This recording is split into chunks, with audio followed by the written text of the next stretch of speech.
Hey everyone, my name is Lauren Severe, and today I am talking about 7 YA tropes I love that you hate. This actually was inspired by a tweet that's been making its rounds on Twitter. At Emily Savada actually really sums up how I feel about the first trope pretty succinctly. The first one we're talking about today is love triangles. Yes, the ever dreaded love triangle. So she actually tweeted, I'm going to read it verbatim because I don't want to butcher it or anything like that. Unpopular opinion, the love triangle trope isn't about love. It's a nuanced exploration of identity and self-awareness, learning who you are versus who you think you should be, and navigating the confusing evolution of one's values, interests, and ideals that captures the heart of YA. I couldn't have said it better myself, you guys. I mean, I love reading young adult. I love writing young adult. I've written some young adult dystopian, and like I said in my previous video, my current work in progress is a young adult fantasy novel that, spoiler alert, has a love triangle in it, and I'm not getting rid of it anytime soon. I really like this trope just because it's a really great way to show the evolution of a character. I'm going to be talking about these 7 tropes, and generally I'm going to kind of say a couple of the same things over and over again. The first being, who's reading young adult? Young adults. What's going on in their lives? Well, essentially, young adult novels are basically teenagers and young adults learning to deal with leaving childhood behind and entering adulthood.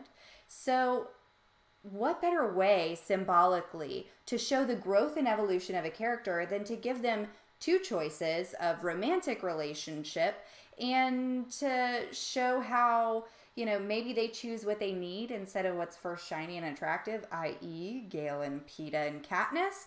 I mean, honestly. Or, knowing the difference between really good friendship and true love, i.e., Edward and Jacob. Anyway, we're going to go to number 2. Trope number 2, the dead parent syndrome. I love this trope, and so many people hate this trope, that the main character's parents are dead or estranged or absentee. But let's really think about the purpose of parents, just in life, in general, okay? As a new parent myself, I feel that I can speak on this topic. Parents are generally moral compasses. They are decision makers. They're the people who guide us through life and teach us how to have good character. And by doing that, they, tell us not to stay out too late and when to clean our room. And they generally make a lot of decisions for us. They set ground rules and they enforce them. And whenever we're talking about young adults, okay, teenagers, 20-something-year-olds, these are people who are going from childhood into adulthood. These main characters are going through a coming of age or a hero's journey. They're going through this epic tale of some sort of something that puts them in the middle of a conflict that we see resolved in whatever kind of way. Basics of story structure, right? Well, if parents are making all of the decisions for them and we don't see them make any decisions on their own, then I'm not really as invested, in somebody who's whining about, oh, I don't want to stay, I don't want to come home at midnight. Gosh, that's not fun at all, okay? That's not fun for me to read. I want to see a main character who's making their own decisions, forced to stick by them, and added bonus, if the parents are unfortunately deceased, then we get to see characters deal with themes like grief and loss and longing and missing someone so much and wishing they were still there and remembering them and trying to hold on to those memories. And these are powerful emotions that help launch our main characters from that adolescent end of childhood all the way into adulthood rather quickly.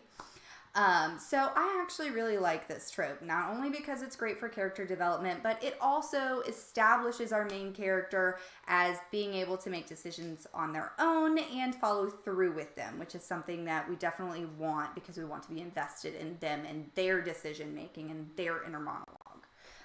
Trope number 3, down with the man. So this is the trope about starting rebellion and overthrowing the government.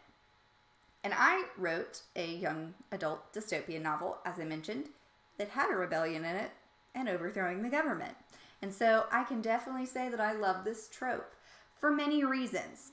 The first of which is, generally speaking, young adult dystopian novels are the ones that generally have this theme in it. And yes, it's been a little bit of a saturated market with young adult dystopian novels, with Hunger Games and, the Legend series and Divergent, and there's been a lot of dystopians lately. But if you look at young adult fiction novels, there are trends in the market. Vampires were really big whenever Twilight and Vampire Academy and everything came around. Wizards and high magic was really popular before that, whenever Harry Potter was really popular. Dystopians, they're a trend. They're going to fade away. Okay? So just, if you don't like it, wait a little while. But I have to add this, okay?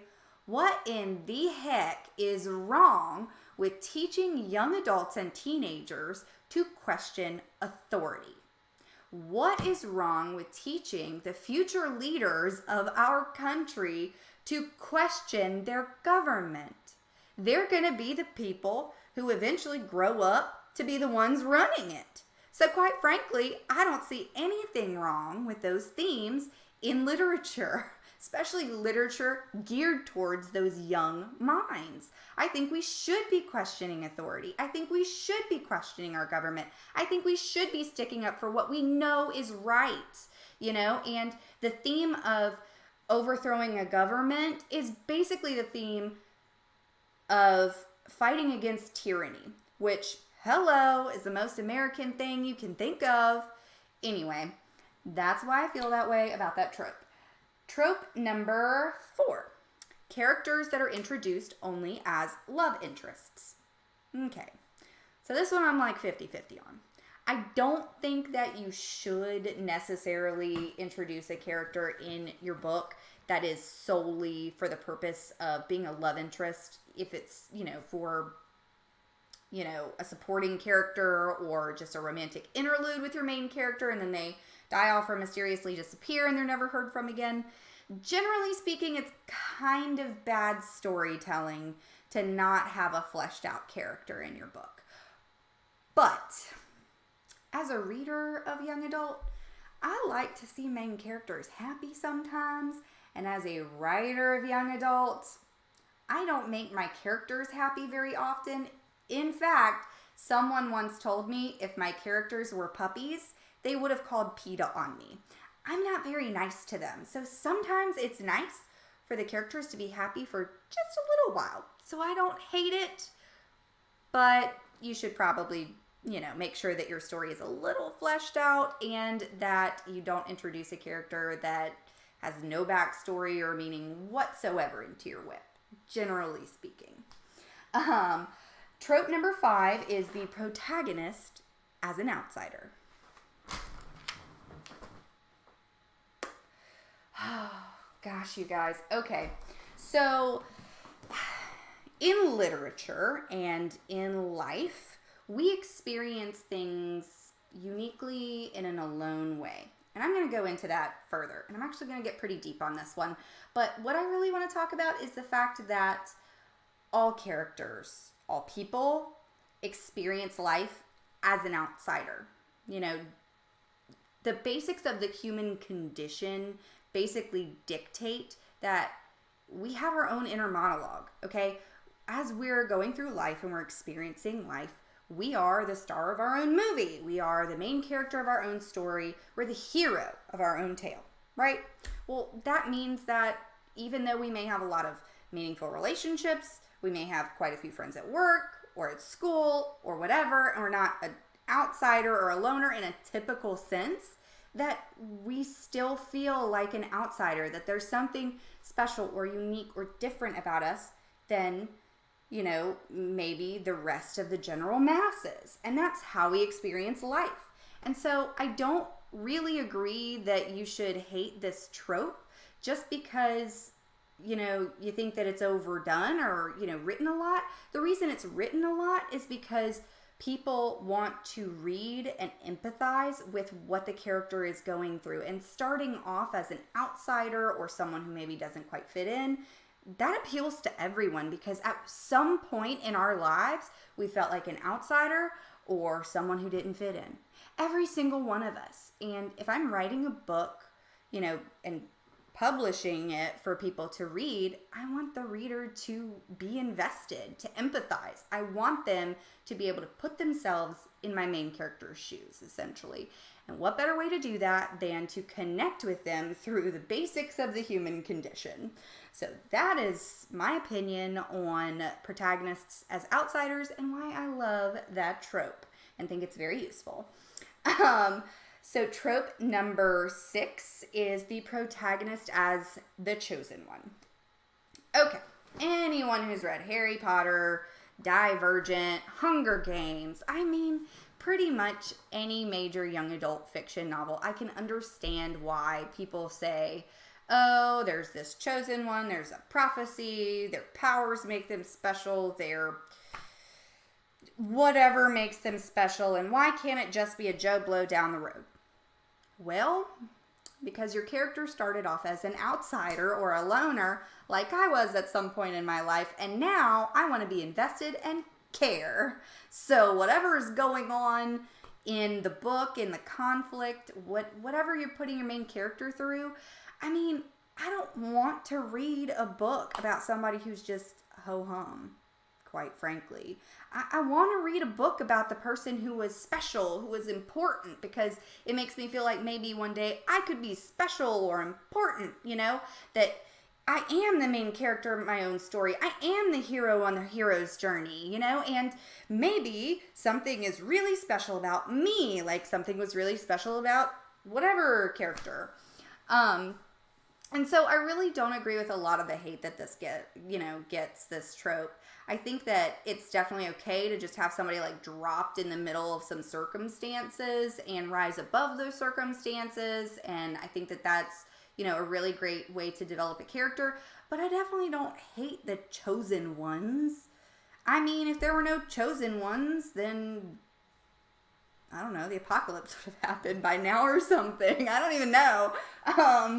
So the last and final trope, the seventh trope, that I want to talk to you about, guys, that I love, that a lot of people on the internet and just everywhere else hate, is the protagonist being a teenager. Do y'all know what marketing and demographics are? How many times do I have to say who is reading the young adult books? Young adults. Like, sure, you could write a book that is technically a young adult fiction novel with a protagonist who happens to be geriatric, but people in their 80s don't deal with the same problems as people who are 19, 18, 17, 20 years old. That's just, again, basics of life.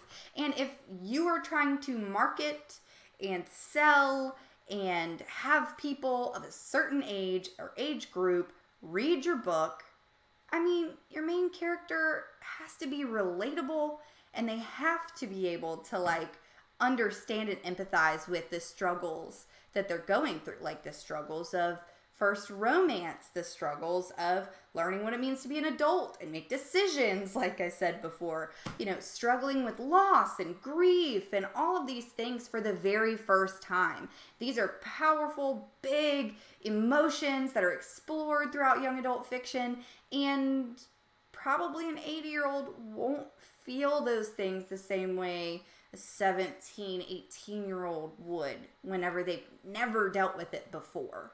And so that's how I feel about these 7 tropes. Love it or hate it, these are just my opinions. And as I will always tell you guys, if there is something, that you don't see on the bookshelves that you want to read, sit down and write it. Because if I can do it, you definitely can. Anyway, it would be really great if you commented, liked, subscribed, did all those things down there you're supposed to do. Ring a bell, thumbs up. Y'all know what to do. But anyway, it's been really great talking to y'all. I hope you liked the video, and I'll see y'all next time.